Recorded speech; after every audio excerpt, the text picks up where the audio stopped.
नमस्कार, बड़ी खबरों में आपका स्वागत है। आपके साथ मैं हूं रूबी सिंह चौहान। शुरुआत करेंगे आज की मुख्य हेडलाइन से। शर्मिष्ठा ने राहुल को चिट्ठी में लिखा, मुझे न्याय चाहिए। आपके समर्थकों ने मुझे और पिता को ट्रोल किया, वो मोहब्बत नहीं नफरत उगल रही। रक्षा मामलों की स्थायी समिति की रिपोर्ट, कहा शहीद अग्निवीरों के परिवारों को मिले नियमित सैनिक के शहीद होने पर मिलने वाले लाभ।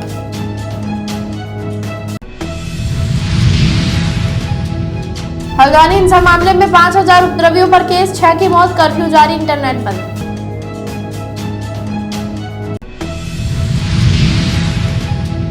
भारत म्यांमार बॉर्डर सील करने के विरोध में पूर्वोत्तर राज्य मिजोरम नागालैंड के सीएम भी फैसले के खिलाफ, आंदोलन की तैयारी में कई संगठन।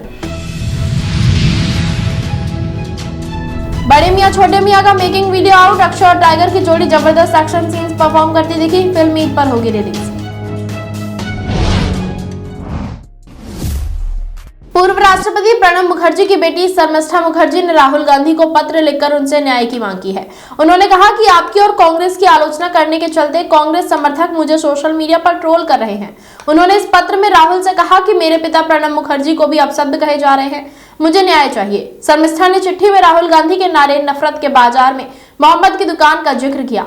उन्होंने लिखा, आपका पसंदीदा नारा आपके समर्थकों के कानों में नहीं पड़ता, क्योंकि वो आपकी आलोचना करने वालों पर सारी नफरत झोंक देते हैं।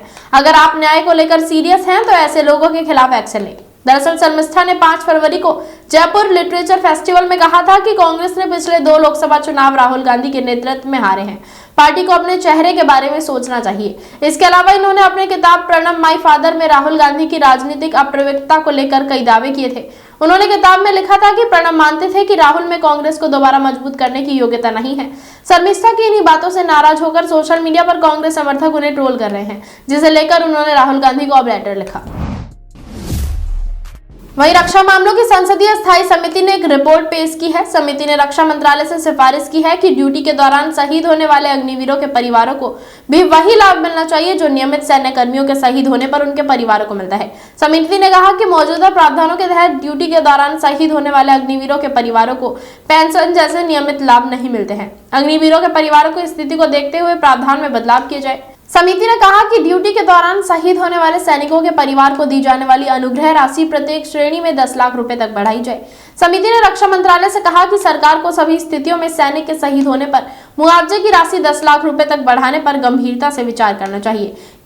किसी भी श्रेणी के तहत न्यूनतम मुआवजा राशि 35 लाख रुपए और अधिकतम मुआवजा राशि 55 लाख रुपए होनी चाहिए।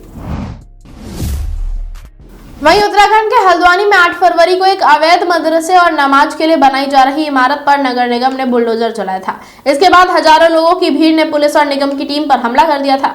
घटना के बाद हिंसा भड़क गई थी, जिसमें अब तक 6 लोगों की मौत हो चुकी है। हिंसा को 48 घंटे से ज्यादा हो चुके हैं। प्रशासन ने इलाके में इंटरनेट बंद कर दिया है। 3 दिन से बनभूलपुरा में कर्फ्यू भी लगा दिया है। हालांकि नैनीताल बरेली मोटर मार्ग को कर्फ्यू से मुक्त रखा गया है। यहाँ पर दुकानें खुलेंगी और वाहनों का आवागमन भी जारी रहेगा। प्रशासन ने कहा है कि जरूरी काम के बिना लोगों को घर से निकलने की मनाही है। फिर भी बाहर जाना पड़े तो सिटी मजिस्ट्रेट से परमिशन लेनी होगी। शहर भर में सभी प्रतिष्ठान बंद रहेंगे, मेडिकल और हॉस्पिटल खुले रहेंगे, इमरजेंसी सेवा जारी रहेगी। प्रशासन ने अब तक 5000 उपद्रवियों पर एफआईआर दर्ज की है। 19 नामजद हैं और 4 लोगों को गिरफ्तार किया गया है। वहीं देश के 4 राज्यों से लगी म्यांमार सीमा सील करने के केंद्र के फैसले को लेकर पहाड़ और घाटी 2 हिस्सों में बंट गए हैं। घाटी के लोग खुश हैं, वहीं पहाड़ी विरोध में हैं। यहाँ तक कि मिजोरम और नागालैंड के सीएम भी विरोध में उतर आए हैं। मैतेई समुदाय की संस्था कोकोमी सहित घाटी के संगठनों का कहना है कि इससे शरारती तत्वों की आवाजाही रुकेगी और सीमाएं सुरक्षित होंगी। कोकोमी प्रवक्ता खुराइजम अथोवा ने कहा कि मणिपुर में चल रहे हिंसक संकट के मूल में म्यांमार से यहाँ हो रहे पलायन है। दूसरी तरफ मिजोरम के मुख्यमंत्री लल्दुहोमा का कहना है कि सीमा के दोनों तरफ रहने वाले मिजोजोचिन समुदाय को क्षेत्र में आने जाने से नहीं रोका जा सकता। वो अंग्रेजों के समय एक तरफा तरीके से निर्धारित की गई सीमाओं को नहीं मानते। इस बीच नागालैंड के मुख्यमंत्री नेफ्यू रियो ने भी कहा कि जहां तक नागालैंड का सवाल है तो सीमा के दोनों तरफ नगा रहते हैं। केंद्र को फैसले पर अमल करने से पहले एक सर्वमान्य फॉर्मूला बनाना चाहिए। वहीं अक्षय कुमार और टाइगर श्रॉफ स्टारर फिल्म बड़े मियां छोटे मियां का टीजर हाल ही में रिलीज हुआ है। अब मेकर्स ने फिल्म का मेकिंग वीडियो शेयर किया है। इस फिल्म के डायरेक्टर अली अब्बास जफर हैं। बड़े मियां छोटे मियां ईद के मौके पर रिलीज की जाएगी। वीडियो में अक्षय कुमार कहते नजर आते हैं, जब मैंने स्क्रिप्ट सुनी तो मेरा एक ही रिएक्शन था कि जो भी एक्शन करें वो रियल और विश्वसनीय होना चाहिए। वहीं टाइगर श्रॉफ ने कहा, हम लोगों ने जबरदस्त एक्शन सीन्स परफॉर्म किए हैं। फिल्म के प्रोड्यूसर जैकी भगनानी ने कहा, इस फिल्म में 2 सबसे बड़े एक्शन स्टार्स हैं, इसलिए एक्शन धमाकेदार और बिल्कुल रियल होना चाहिए। आसमान में उड़ते हुए हेलीकॉप्टर के अंदर भी एक्शन सीन दिखाए गए हैं। प्रोड्यूसर वासु भगनानी ने कहा, हमें इस फिल्म में कम से कम वीएफएक्स इस्तेमाल करना था। शुरुआत में मैं काफी नर्वस था कि इतने बड़े एक्शन सीन रियल में कैसे होंगे, लेकिन आखिरकार हम लोगों ने ये कर दिखाया। वीडियो के अंत में अक्षय कुमार और टाइगर श्रॉफ ने जाहिर किया कि इस फिल्म में ऑडियंस को भरपूर मनोरंजन मिलेगा। वहीं संसद सत्र के आखिरी दिन आज दोनों सदनों में राम मंदिर पर धन्यवाद प्रस्ताव पेश होगा, जिसकी थीम एक भारत श्रेष्ठ भारत रखी गई है। राम मंदिर पर जो प्रस्ताव लाया जाएगा उसमें मंदिर निर्माण के लिए पीएम का अभिनंदन होगा। इसके साथ ही प्रस्ताव में राम मंदिर को भारत, भारतीयता, श्रेष्ठ भारत और प्राचीन संस्कृति का प्रतीक बताया जाएगा। लोकसभा में नियम 193 के तहत इस पर चर्चा होगी और बीजेपी सांसद सत्यपाल सिंह इसे लोकसभा में पेश करेंगे। लोकसभा में दोपहर 3:30 बजे प्रधानमंत्री नरेंद्र मोदी बोलेंगे। इस बीच बीजेपी ने अपने सांसदों के लिए जारी व्हिप किया है। बताया जा रहा है कि पीएम मोदी राम मंदिर पर लाए जाने वाले धन्यवाद प्रस्ताव पर बोल सकते हैं। वहीं राज्यसभा में प्रस्ताव नियम 176 के तहत लाया जाएगा। राज्यसभा के इस बीजेपी सांसद के लक्ष्मण, सुधांशु त्रिवेदी और राकेश सिन्हा पेश करेंगे।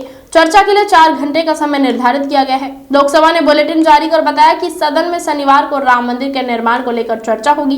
पीएम मोदी राम मंदिर के साथ साथ देश के दूसरे मुद्दों पर जिक्र कर सकते हैं। वो यूपीए सरकार के समय लिए गए आर्थिक फैसलों पर लाए गए श्वेत पत्र पर भी अपनी बात रख सकते हैं।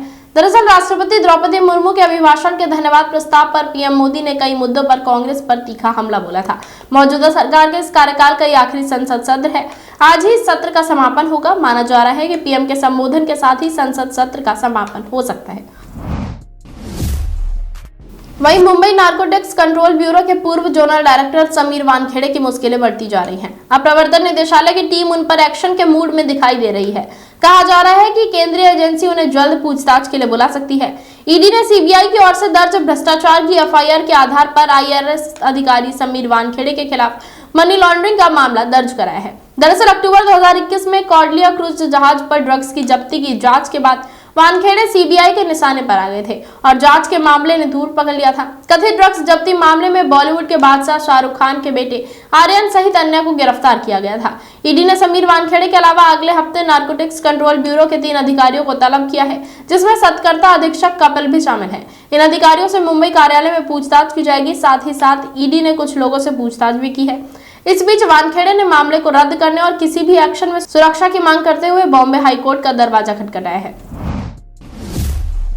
वहीं महाराष्ट्र के कैबिनेट मंत्री और एनसीपी नेता छगन भुजबल को जान से मारने की धमकी मिली है। भुजबल के घर पर अज्ञात व्यक्ति का पत्र आया है। पत्र के जरिए जानकारी दी गई है कि उन्हें जान से मारने के लिए सुपारी दी गई है।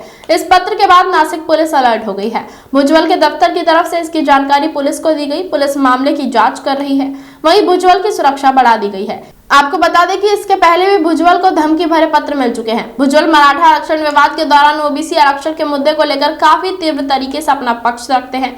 ऐसे में उन्हें लगातार इसी विषय पर धमकी मिल रही है। वहीं जलगांव में बीजेपी नेता पर फायरिंग, मुंबई के दहिसर में यूबीटी नेता घोसालकर की हत्या सहित बीजेपी विधायक गणपत गायकवाड़ द्वारा महेश गायकवाड़ पर फायरिंग की घटना के बाद पुलिस इस मामले में बेहद सतर्क है। इसी के साथ फिलहाल इस बुलेटिन में इतना ही। ऐसी ही तमाम बड़ी अपडेट्स के लिए जुड़े रहे हमारे साथ और देखते रहे न्यू इंडिया न्यूज नेटवर्क।